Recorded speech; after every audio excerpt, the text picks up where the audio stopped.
Welcome. We are 2 minutes from starting, so thank you for joining. We will start in about 2 minutes.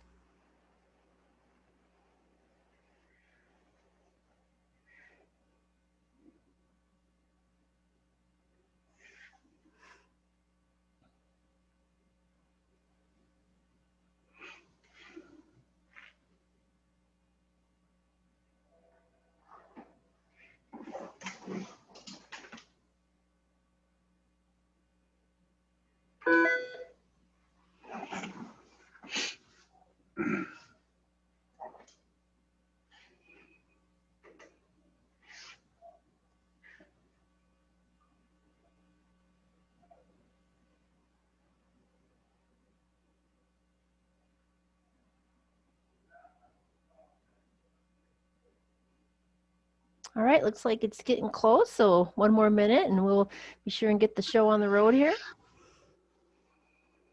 Good morning, Mark. Morning.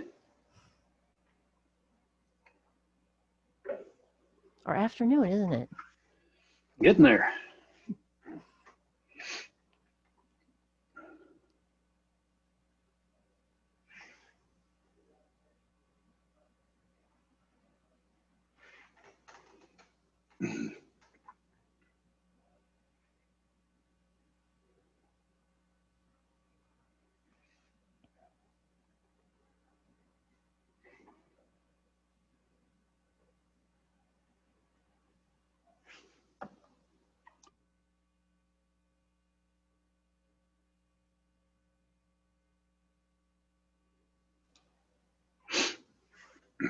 Okay, well, my international time clock says 11 o'clock or 12 or 1 o'clock, depending on where you're located.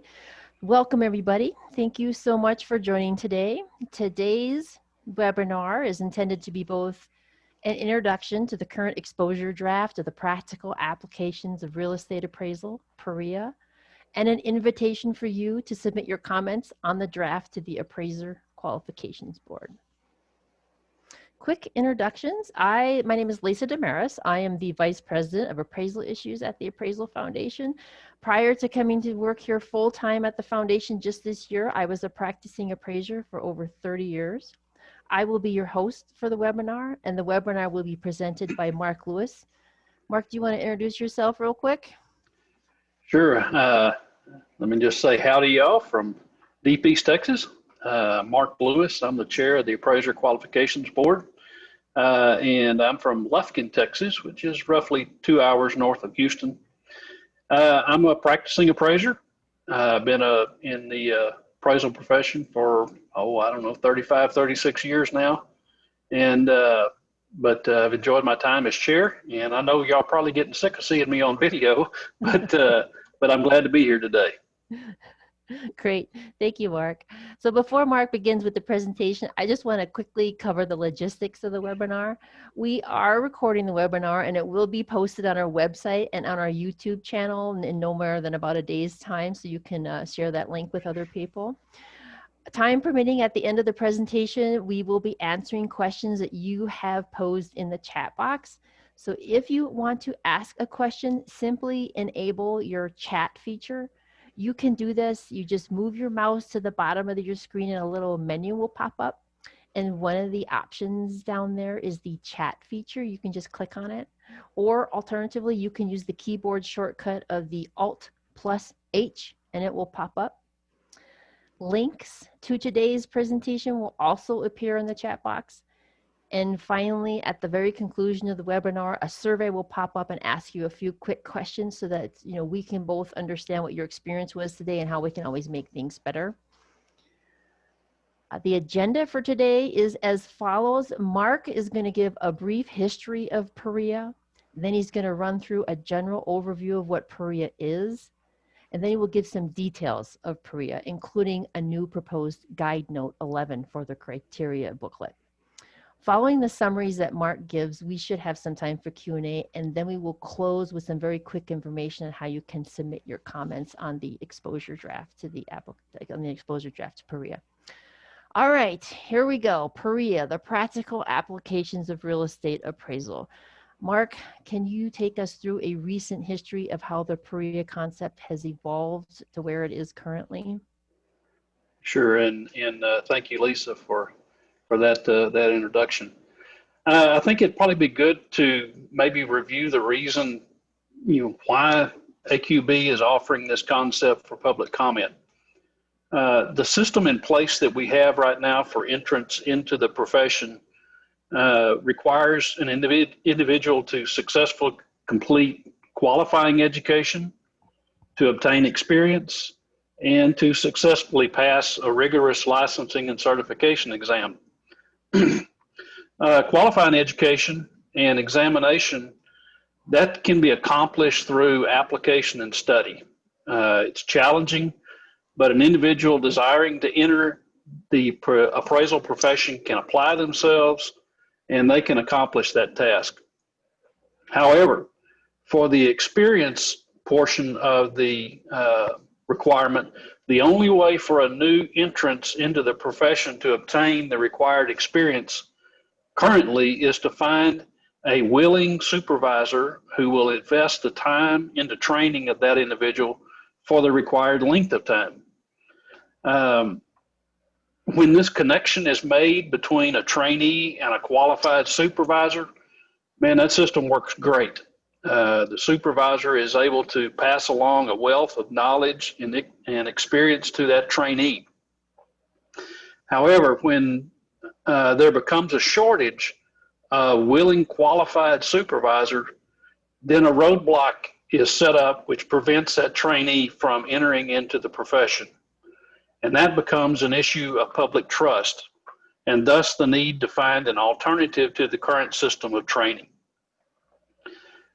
Now, what I want to make very clear and emphasize to the public is that the AQB is not proposing to do away with the trainee supervisor model, which is currently in place.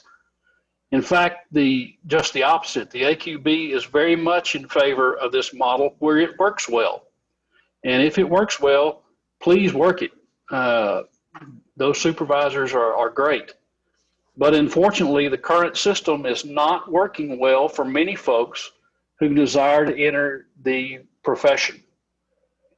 It's also important to know and understand this concept, that on day one of an appraiser obtaining a credential, that individual has demonstrated they have the minimum qualifications to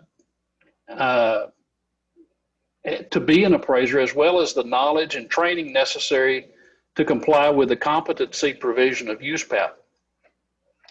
The day one credentialed appraiser is not going to be competent to complete all assignments, but they should be competent to complete the most basic of assignments. The day one appraiser should also have the ability to know when they are not competent and then either decline the assignment or take those steps outlined in USPAP to become competent. Developing that full range of competency is acquired over time, and those of us who have been in the trenches for a long time, we can attest that there's no end to the development of this competency. We're always finding something new, something we've never seen before, or having to tackle an issue we've never addressed before. So with that introduction, let's briefly go through the history of how we got to this point. We've been working on this PAREA concept for quite a long time. And then September the 5th of 19, we sent out a first exposure draft of PAREA. We opened those comments until October the 25th, and we got just a flood of comments, which is great. We love comments. That first draft of PAREA had a very extensive list of content, and the kind of concept was that perhaps the Appraisal Foundation would develop an example program and then maybe license it. And we had some interesting ideas there, but we conducted a feasibility study of the cost to develop such a program under the outline that we had. And the concept was to be a very technology-based program. And essentially the feasibility came back and reported to us that it was not cost effective to do that in the manner that we had conceived first. So we gathered a group of SMEs together in March of 2020, and believe it or not, we actually met in person, which was kind of the last in-person meeting that we've had in a very long time. But we gathered those SMEs together in Houston to discuss, what could we do? How could we make this where it is feasible to do? And we got some very good feedback from those SMEs. They were very encouraged as to how it could possibly work in the marketplace. And then COVID-19 really got going, and that kind of put us on a side rail for a while. But we have come back to PAREA, and we have worked very hard at finding a solution to a point where it can be released and it can be implemented feasibly by providers. And so we have released a second draft, and it is now open for public comment. Yeah, thank you, Mark. And as Mark just noted, the second exposure draft was released and it's open for comment until, let's see, October 8th of this year. And near the end of the presentation, I will explain how you can give feedback to the AQB on the exposure draft. But for now, Mark, can you walk everyone through an overview of PAREA as presented in the exposure draft? I will do my best. So here we go. First off, as I said, we're not replacing the supervisor model right now. We are offering or proposing an alternative to that model, and hopefully it will provide, if it works like we think it is, it will provide at least as good of a model that we currently have in place, and perhaps even a better model. But one of the items that is important to understand is that the participants in a PAREA program are going to be required, or it's proposed to be required, to complete all of their qualifying education for whatever certification level that is prior to beginning the program. The idea here is to take what they have learned in their qualifying education and apply that to a training model. Now, the PAREA program as designed right now in the exposure draft will be available for licensed residential and certified residential credentialed levels. There'll be some that would be available for certified residential, because certified residential does have some availability there for residential experience in a certified general criteria. But essentially, providers must offer training on all the topics that are listed there. And the concept that AQB is proposing right now is that a participant in a PAREA program would be able to obtain up to 100% of their experience credit through this PAREA model if they are going through the licensed residential classification or the certified residential classification. Now, the program as designed is going to require periodic monitoring. So there's going to have to be some kind of participant in there of a mentoring program. So there will be a connection between the trainee and a mentor. The program as proposed will require participants to complete USPAP compliant appraisals during the program. And then once successfully completing the PAREA program, it needs to be understood that individual still has to pass that rigorous national licensing exam. And that's a very tough and rigorous exam. Thank you. Thank you, Mark, for that overview. Now, what I'd like you to do is, can you go into all of the details of how PAREA is envisioned? Can you kind of walk us through some of these, and also the new proposed guide note number 11? Sure. And one thing I it's always tough when you see exposure drafts and they are as big as what we have here. It makes it very difficult to kind of absorb if you are reading it for the first time. It's like a 49-page exposure draft, and AQB has been involved with this for a good long while, so we're pretty familiar with it. But essentially, PAREA has two modules: the licensed residential model and the certified residential model. The licensed residential model has the basic information. Certified residential models, they take the experience and move it a little further down the road and get a little more complex with it. But the modules that we have contain lists of required content. This is the content that must be included in the provider's development of all the exercises, the simulations, the case studies, and the applications of PAREA. Now, there on your screen, there's a quick example of how this content is laid out, and I hope you have an exposure draft printed out or at least looking at an electronic copy. But you can see, beginning on page 15 of the exposure draft, you start seeing this content information. And what the example up on the board here is, we've got general considerations and responsibilities, problem identification, and then we have a break, and it says you've got to review those two sections with a mentor before you can go forward. Those are those stop points that we have put in the criteria or in the exposure draft of these modules, where there is contact between the trainee and the mentor.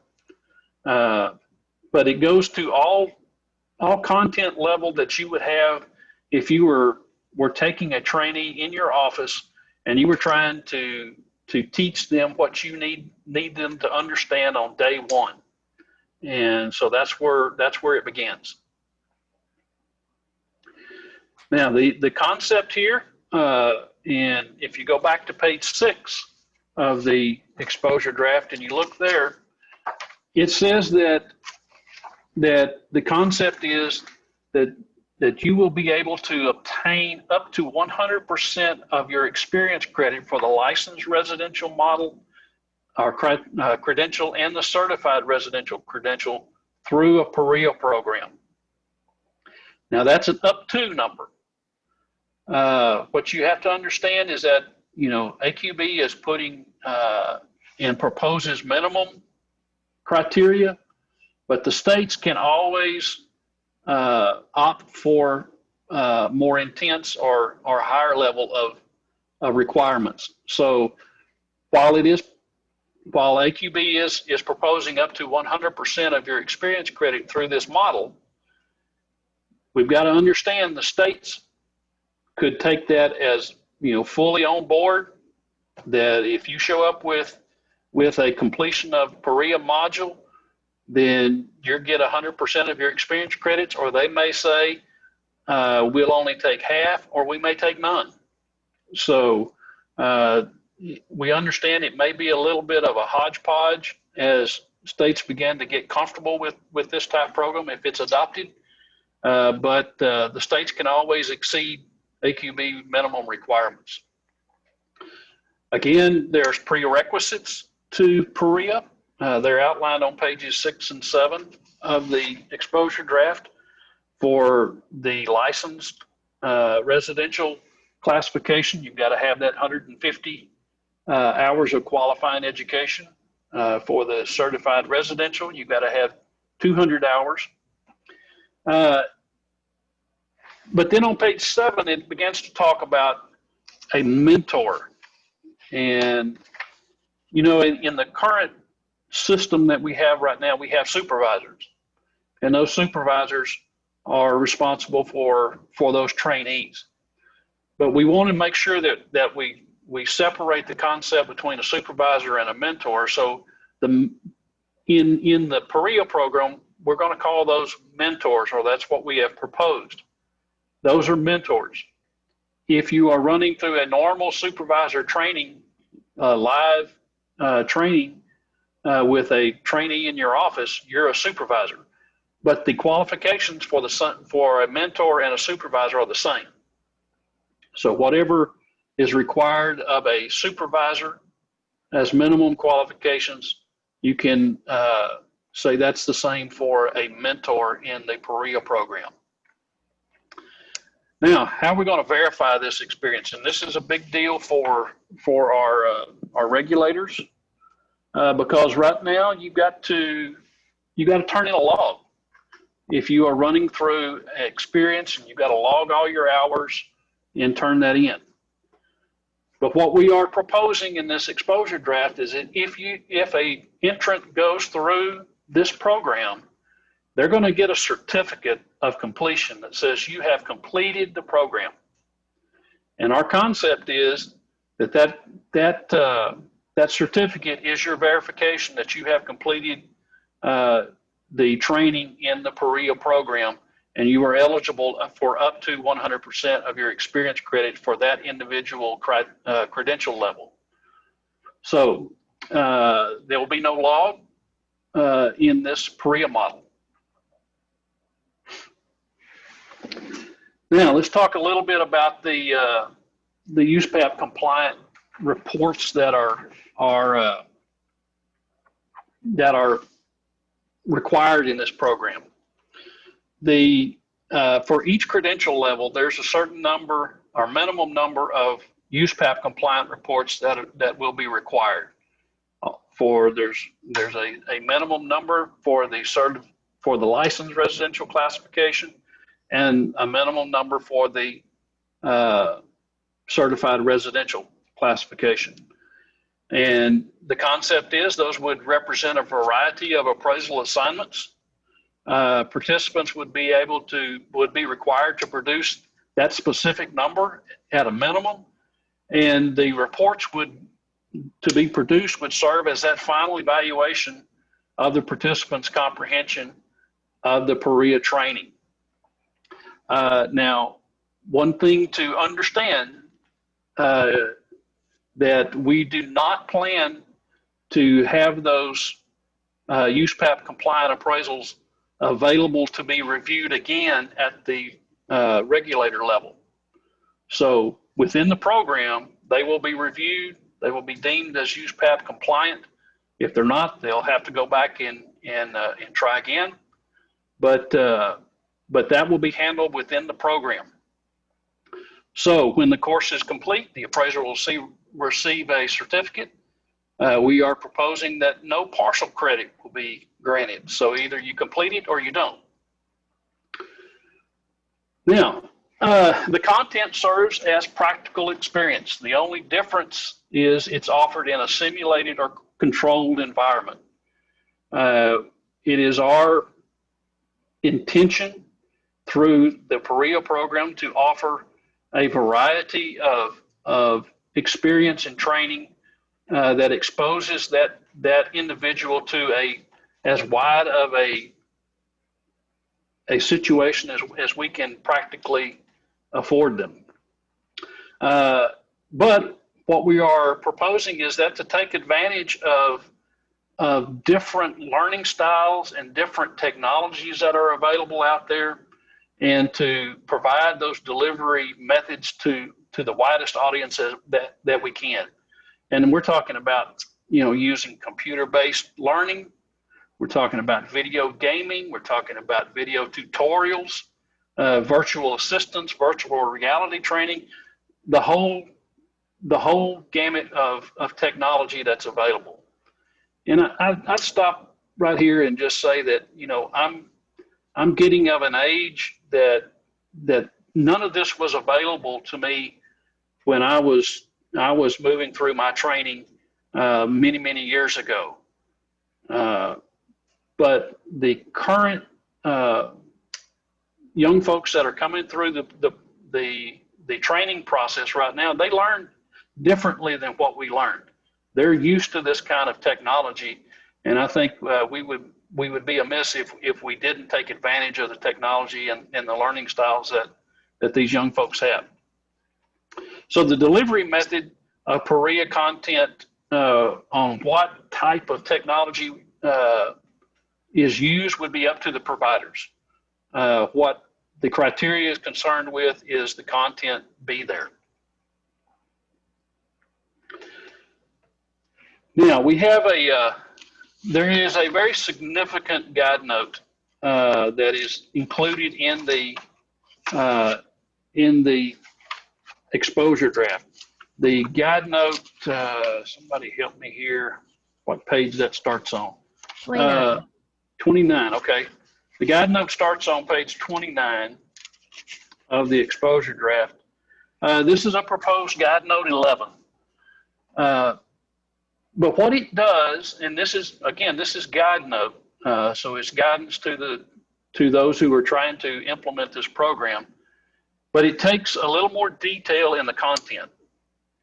And you will start seeing suggestions for different technologies that could be used to highlight this type of training. And there is on page 29, if you look there, there is a lexicon there of some of these abbreviations for computer-based learning, for video gaming, video tutorials, video assistant, virtual reality. But there are suggestions here that we are providing to those folks who are trying to implement a program of suggestions of how they might deliver that content. And then you'll notice as you progress through there, there's those touch tones where they've got to meet with their mentor and make sure that they understand what they've gone through in a technology fashion. All right, so that gives a fairly nutshell summary of what we are intending. Yeah, it's not easy to quickly tell all the details of the program. So if you can read the exposure draft, that would probably be the best bet for understanding everything. But while you were talking, Mark, we have gotten numerous questions here in the chat box, and I wanted to start off. I've got to give me a second here to scroll back up to the top here. Some of the questions, let's see here. Here's some have come to me privately and some of them come to as a group, so I'm just going to kind of pick them out. So who's going to develop the modules for the program? Would that be TA, would that be the foundation or the provider? That's a great question. As you know, back when Exposure Draft 1, the concept was maybe the appraisal foundation would design the entire program and then maybe license it. That concept. The cost got away real quick on that. So we've gone back to the drawing board. We tried to make this where providers can provide this feasibly. And so hopefully we provide enough detail here that providers can actually design a program and implement it in a cost-effective manner to both the student and the provider. Okay. Now, I know we probably have a lot of educators on the webinar today, and they're going to be wondering, do you think that the approval process for this program is going to be similar to what the foundation has right now, which is the course approval program? Do you think it would look like that? I don't know whether CAP will handle the approval. We haven't gotten that far yet, but it is, there will have to be a mechanism in place where a provider can have some confidence that if they follow the information and the content outline, if they follow that there'll be a system in place to approve that program and get it, to where they can offer it. Now that procedure has not been worked out yet, but certainly at kind of a parallel path while we're coming out with an exposure draft, we've got to have policies and procedures in place on how to approve modules being submitted by providers. And I think your right in noting, so the policies and procedures, we can't really have them ahead of the program. They kind of have to go in parallel. So they'll be done, but we won't know what they'll look like until we get the exposure draft completely adopted. Will regulators be able to view PAREA once it is live? Ooh, that's a I great know. question. I That's a know. great question. I was like, oh, we didn't think of that one. uh, I don't know, but I would assume that we would have something to try to give the regulators some level of confidence that the folks going through the program have received at least as good a training as they would have under the current system. Okay, great. Will the PAREA training model be required to train in every element? Oh, well, the person participating in it, will they, you've already addressed that, be required to train at every single element of the content outline? So each and every line item they will have to touch on in the program. Yeah, that content outline is there, and those things are going to have to be addressed. To what extent they are addressed by each provider, there may be emphasis in one area or another, but all the content's going to have to be addressed. Okay. And you know how some of the states have logs for experience requirements right now? I know you kind of touched on experience and how PAREA is addressing that. But how will that work for states who require these logs? Yeah, it's going to be a tough pill to swallow for some of our regulators that are used to pulling those logs and then selecting a certain number of appraisals off the log and reviewing those appraisals at the state level for USPAP compliance. What we are proposing is that there's no logs here for the PAREA program, that it's all contained within the program. The student will get a certificate of completion, and the states hopefully will accept that certificate as experience gained. You know, and I've said this numerous times publicly, that for those who are a little uncomfortable with that, I would submit to you that even today, and I've had trainees for many years, and I can tell you that there's not an appraisal that went out that I signed that I haven't gone through and cleaned up. And because I'm responsible for that appraisal.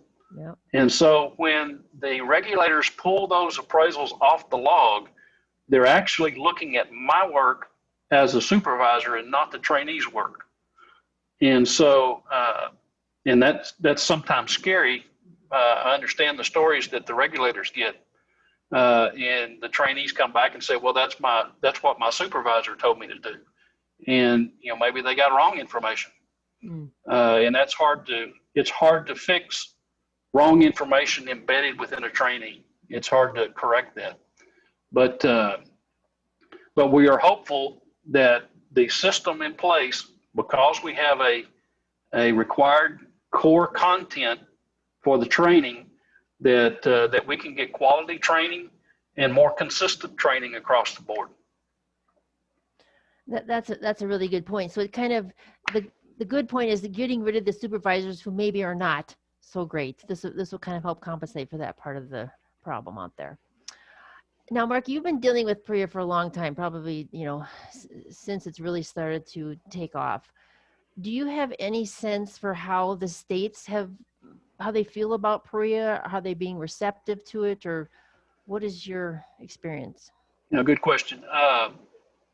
You know, we're just now getting involved in the second exposure draft, but I can tell you from the first exposure draft, when we began to really, you know, talk about this concept, it started off with fairly negative feedback that really the only way to get training is to do, and we heard this term and everybody just cringes when we hear boots on the ground. You got to have boots on the ground. And that's the only way to do it. You got to smell it, you got to touch it, and you got to pull the tape, and there's really no substitute for that.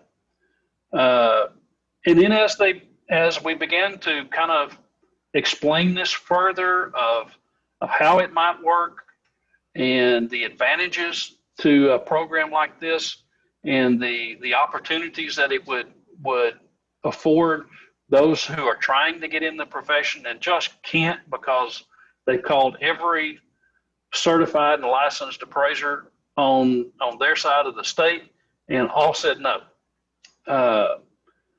to the supervisor. So we're very hopeful that the states warm up to this idea. I think they are beginning to form a level of comfort, and but we're hopeful that they will jump on board here. I doubt if we'll get everybody, all the states to fully participate and accept 100%. I'm a realist enough to know that that's just probably not practical. It's not going to happen. But hopefully the majority will. Yeah, I agree. Hopefully. So the concept of mentors and the provider will be having these mentors. Is it conceptually possible that an AMC could hire, say, 100 mentors, and these mentors could be out there and they're allowed to oversee like thousands and thousands of people who are just training all at one time? Yeah, I'm going to say no. That's not the concept. The concept is that yes, there are mentors. And maybe we need to take a look at how many folks can one mentor actually handle. But again, we're putting a lot of reliance here on providers to provide quality training to the folks going through their programs. And we're going to have policies and procedures in place that if folks aren't doing what we expect out of the program, that there will be a time when we can go in and do some corrective actions as AQB or whoever that monitoring body will be. But this program will be monitored post approval to release it. Okay. Now, when we were talking about USPAP compliant appraisals, can you explain if the PAREA program has gotten this far yet? What does that mean? Does that mean that the participants are looking at real properties, or the providers are going to help develop these USPAP compliant appraisals? Do you have any concept of what that might look like? The USPAP compliant appraisals, my thought is it's probably not going to be a live property, but it will be a property that is consistent with the program that's in place. So, we showed a long time ago the ability, and clearly the technology is there to show, one subject property and then change that subject property in whatever method we need to. We could add a second floor, we could add a garage, we could add, a larger site, change the neighborhood. There's all kinds of things that can be done with technology now that will simulate reality. That's true. Now, since you've been answering the questions, I've had a couple more questions pop up about CAP again. So can you touch on again that I think the goal is to have a separate program from CAP, that this will not be the same, but right. What more comfort can you provide for the people asking more questions about right.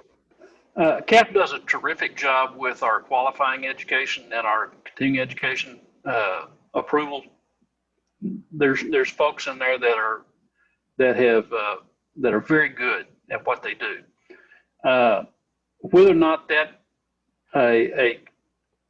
it can handle within CAP program that we have now, or whether or not we have to come up with a separate reviewing program, my thought is probably it will be separate from CAP.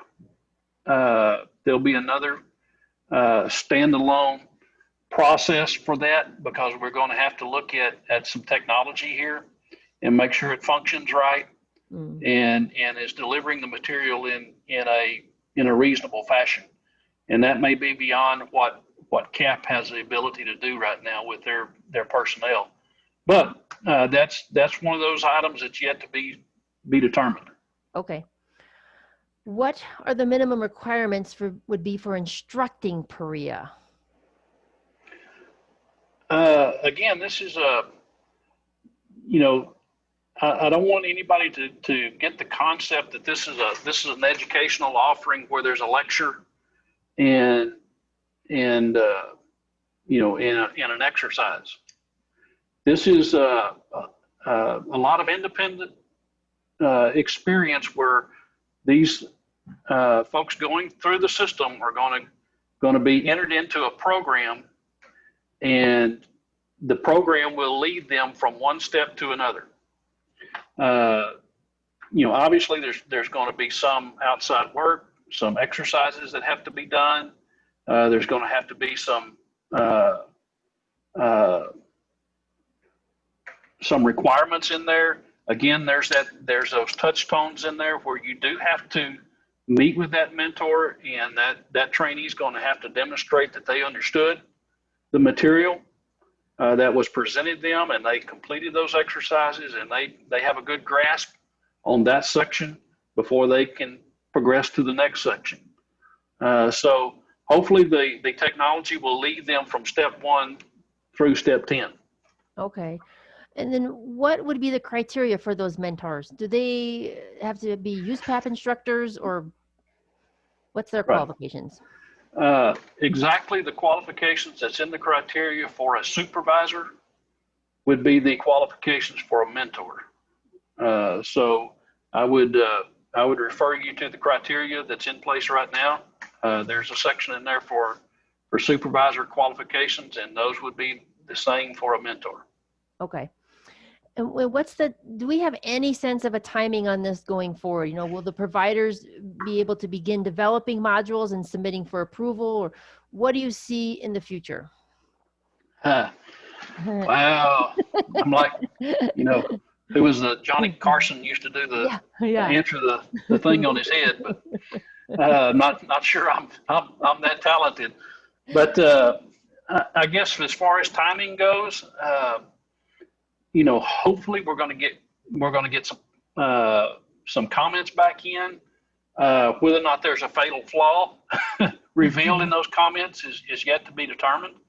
But let's just be optimistic here that we get no significant fatal flaw in our comments that send us back to the drawing board.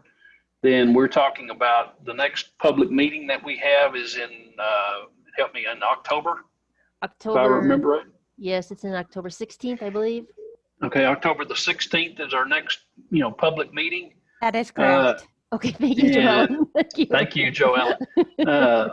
But that would be the earliest that you would find a vote.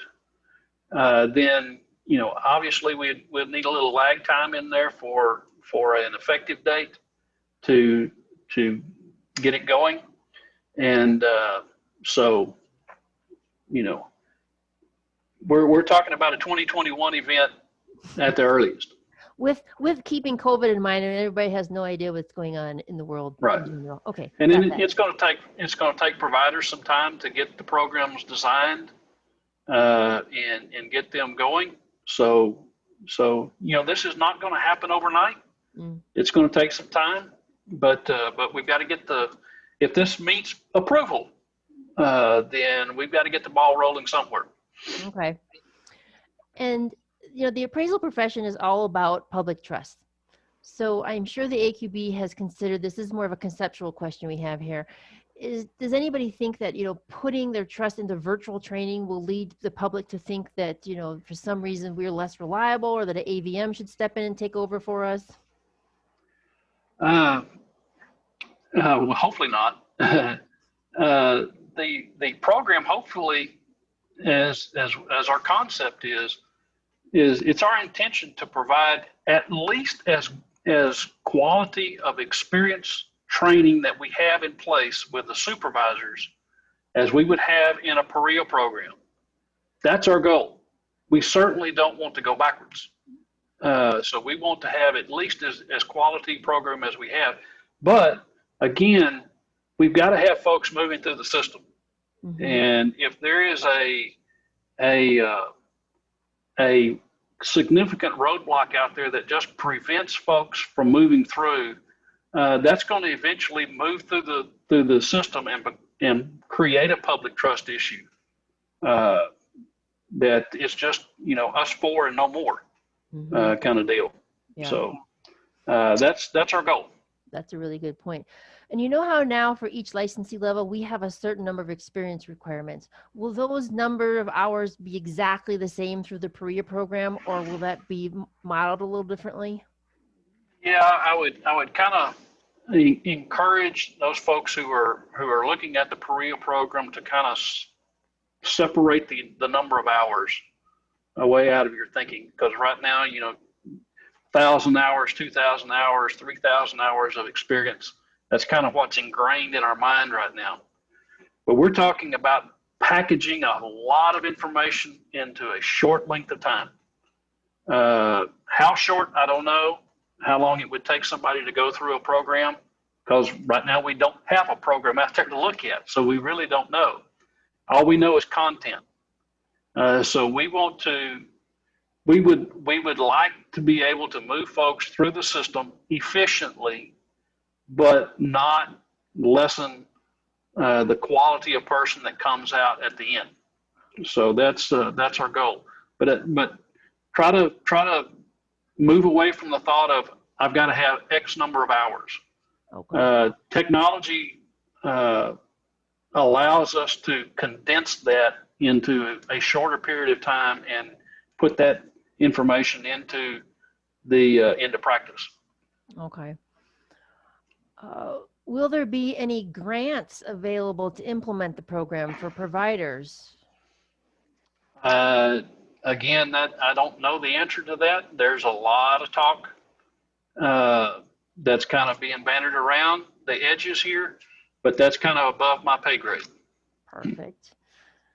Let's see here. So many questions. I have to tell you, Mark, I'm thrilled by the number of questions we have here, because if nothing else, we're going to be able to print all of these and use them at the next AQB meeting for guidance. Even though they're not answers, they tell us what everybody's wondering about.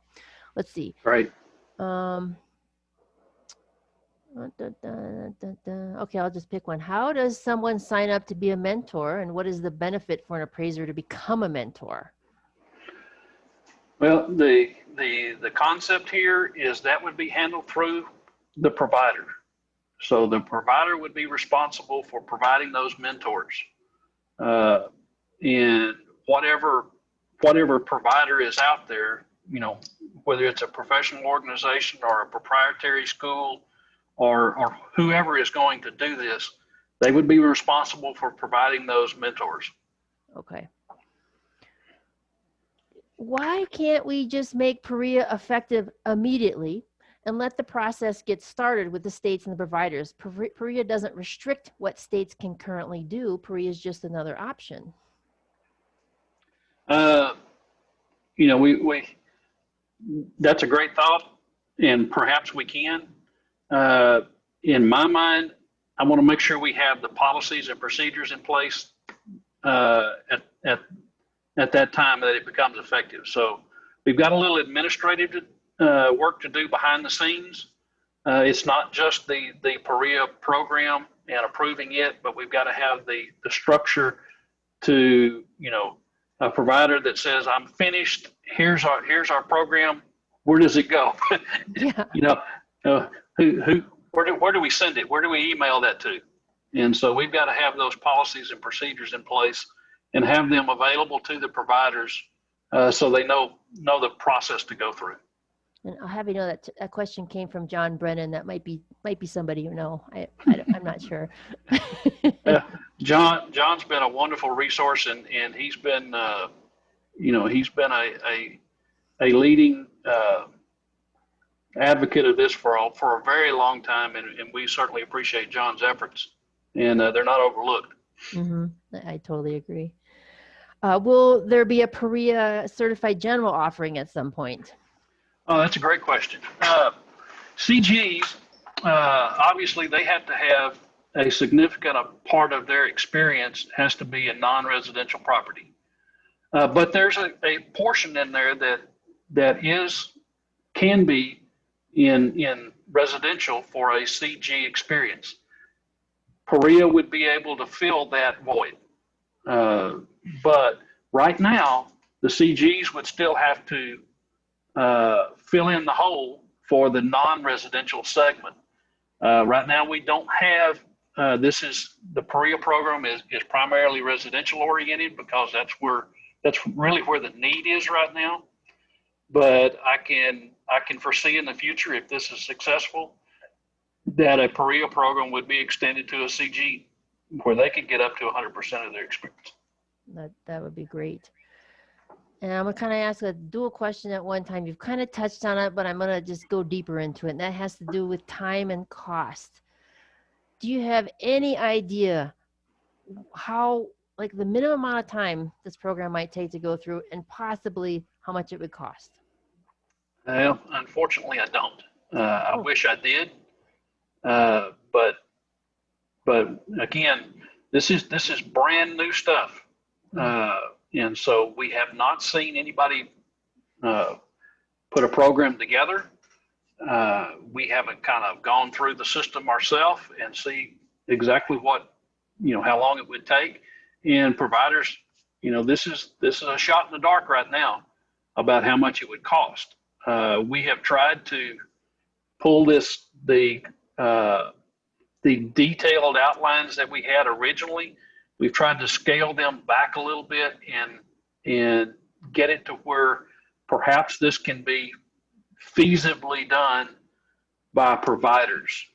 But we're practical enough to know that it's got to be cost effective for both the student and the provider for this to be successful. And, like Dave Button says, the foundation has been through developing these types of programs in the past. And it doesn't mean we know everything at the beginning, but as we go through the process, we figure it out. Here's a question from somebody. Can anybody become a provider, or are there criteria as to who can be a provider of PAREA? Right now there's no restriction on the providers.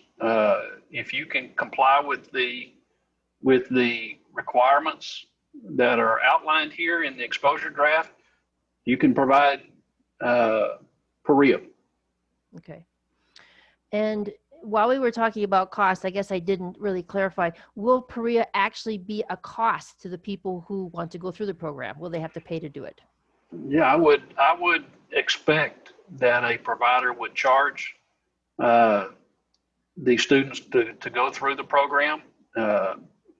I would anticipate it be, an expensive process to go through to develop these things. And you've got to have the mentors there in place. So I wouldn't expect this to be free to a student going through, a trainee going through. But hopefully we've got it to where we can keep those costs to a manageable level for both the provider and the student. Okay. And then if you don't mind, I'm going to ask a question that kind of crosses from this topic a little bit into the online education, but they're correlated. Okay. In that, online and virtual classes, somebody's asking, they don't feel that virtual classes are as effective as in person. And a lot of this is proposing virtual. Well, what do you think? I can tell you that, and I have somewhat limited experience in this, but I have done training in this just exactly like we're doing right now, where we've got live cameras and I see all the students over here on the other side. My experience with it is I'm actually getting greater attention from the students where I'm providing the information to them. I'm getting very good attention from them in a synchronous fashion. And that is as opposed to teaching live classroom education. where you've got somebody on the back row who's reading the Wall Street Journal. You've got another one who's getting in and out, answering a phone call. And you've got all kinds of levels of attention span there. We're actually getting greater participation. And for those folks who are doing CE right now through synchronous delivery, we've gotten great response from that, from both the students and the providers for that. Okay, good, good. And this is a really good, actually it's two questions, but they're very good and I should have asked them earlier. What will the quality assurance routines be and what will the success metrics be if we have that? Or where's the concept of that within PAREA? Yeah, obviously we're going to have in our policies and procedures a methodology that if we get a complaint, that there is a procedure to follow through that complaint and get it corrected. Okay. And so that will be in a policy and procedure that will be well known, and we will make sure that providers know full well what's in the procedures and what's expected of them. So yes, there will be a quality assurance that if a provider is going off the rails, that we've got a procedure to put them back on the rails. Okay. Great. Well, I have hit on all of the main questions within the chat box. So unless you have anything else to add, Mark, I think we are good. All right. Well, wonderful. Again, please, and I know Lisa's going to talk to you here in just a second about the procedures for comments, but we read every comment and we cherish those comments and we take them to heart, and would certainly invite you to do that. Okay, let me get to the submitting your comments. Again, we can't never say this enough. Submit your comments, submit your comments. I don't care if they're one sentence or 15 pages long. Your comments are very, very important to everything, all the work we do here at the foundation. So the second exposure draft of PAREA is open until October 8th of 2020. You can either follow that link here. I think Joellen will probably post that in the chat box there, so you can go on that link. You can always find the link on our website, and you can always email aqb@appraisalfoundation.org to submit your comments through there. You can always email me too, lisa.d@appraisalfoundation.org. So that's it for today. I really appreciate everybody attending, and please submit your comments. And with that, enjoy your day. Thanks, everybody. Y'all have a great day. Bye-bye.